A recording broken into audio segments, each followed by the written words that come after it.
මුල් රිව්‍යු එකක් දෙන්නද? මේක 1957 කතාවක්. Fell Angry Men. කතාවේ තියෙන්නේ කොන්ෆරන්ස් රූම් එකක් ඇතුලේ මිනිස්සු 12 දෙනෙක් කතා කරන එකක් මූවි එක පුරාවටම තියෙන්නේ. පට්ට බෝරින් එකක් කියලා කතාවක් නෑ. එක මොහොතක්වත් බෝරින් නෑ. අවුරුදු 15ක විතර කොල්ලෙක් එයාගේ තාත්තව මරලා කියලා නඩුවක් අහනවා. ඒ නඩුවේ ජූරි එකේ 12 දෙනා තමයි ඔය හරි තීරණයක් දෙනකම් මේ 12 දෙනා හෙට්ට එළියට යන්න බෑ. 12 දෙනාගෙන් 11ක් කියනවා මූ තව මරලා තියෙන්නේ කියලා. හැබැයි එකම එක මිනිස්සෙක් කියනවා සාක්ෂි ප්‍රමාණවත් නෑ. මම කියන්නේ මරුවේ නෑ කියලා. පට්ට රස්නේ දවසක් කාමරේද දැන් 12 දෙනාම ඉන්න හරි අමාරු. මුන් ඔක්කොටම ගෙදර යන්න. හරිද? ජූරි 11 දෙනෙක් කියන එකක් කියනවා නෑ ඒක සාක්ෂි ප්‍රමාණවත් කියලා. මේ පොර මේ තනියෙන් ඉන්න පොර අනිත් 11ට විරුද්ධව තනියෙන් තරක් කරනවා. එකෙක් ඉන්නවා පට්ට හයි ක්ලාස් ෆැමිලි එක හොඳ බිස්නස්මන් කෙනෙක්. ඌ දකින්නේ දැන් අර මේ ළමයා මරලා තියෙන්නේ අපි කියන්නේ ගෙටෝ එන්වයරන්මන්ට් එකක් කියලා. චාටර්ම පැත්තේ මුඩුක්කු කියලා අපි කියන්නේ. ඒ පැත්තක තට්ටු නිවාස සංකීර්ණයක තමයි ඝාතනය වෙන්නේ. ඌ කියන්නේ මුඩුක්කු වලින් මිනිස්සු ඔම තමයි.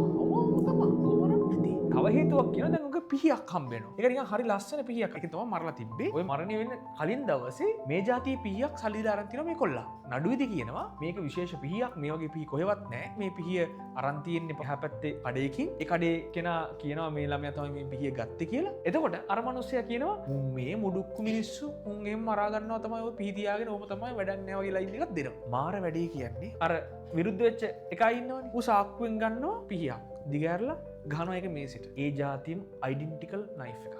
නඩුව මාස ගාණක් ගිහිල්ලා තියෙනවා. එක දවසකවත් මුන් ගිහිල්ලා කවදාවත් හොයලා බලලා දිනවද මේ සාක්ෂි ඇත්තද කියලාවත් නෑ. අර ඩයල් එක පොඩ්ඩක් ඒ පැත්තේ රවුමක් ගහලා වටයක් ගැව්වම මේ જાතිය පෙට්ටි කඩේ තියෙන මුඩුක්කවල ඒ කඩවල ඒ නයිෆ් තියෙනවලු. හරිද? ඌ අරගෙන ඇවිල්ලා පෙන්නනවා කට්ටිය. හරිද? ඌ එක ඔප්පු කරලා පෙන්නනවා බිස්නස්මන් කාර්යය. නැත්නම් හයි ක්ලාස් ෆැමිලි එකේ ඩයල් එක. ඌ ජජ් කරේ මොකක් ඔළුවේ තියාගෙනද? මුඩුක්කවල මිනිස්සු මෙහෙමයි. ඒක ඔළුවේ තියාගෙන. තව එකෙක් කියනවා ඔයා කොහොමද මේ කියන්නේ ඇසින්දුරු සාක්ෂියක් තියෙනවනේ කියලා. ලේඩි කෙනෙක්. එහා පැත්තේ බිල්ඩින් එකේ මෙයා ඉන්නේ. මේ ලේඩි ලස්සනට ඇඳලා ඉන්නේ. හොඳේ අම්මට සිරි ගියක් දුප්පත් එක්කෙනෙක් කෙනාට සුපිරියට ඇඳගෙන ඉන්නේ. මේකප් දාලා අනම්මනම් දාලා වයසක ලේඩි කෙනෙක්. හැබැයි වැඩේ කියන්නේ මේ ලේඩිට පළවෙනි එක ඇස් පේන්නේ නැහැ. කන්නඩි දාලා ඉන්නේ. එතකොට කන්නඩි දිග දාගෙන ඉඳලා නැහැ. මොකද දාගෙන ඉඳලා සද්දයක් කියලා නැකිලා බැලුවා ජනේලෙ දිහා. ජනේලෙ දිහා බැලුවාම එයා දැක්කා එහා පැත්තේ ඇපාර්ට්මන්ට් එකේ පාරෙන් එහා පැත්තේ කෝච්චියන රේල් පාරක් තියෙන්නේ. කොල්ලව ජනේලය ඇතුලකින් දැකලා තියෙනවා පඩිපෙලකින් බහලා එනවා. ඒ වෙලාව කෝච්චියකුත් ගිහලා තියෙනවා මෙතන හරහා. දැන් මේ ඇස් පේන්නේ නැති ගෑණි. හරිද?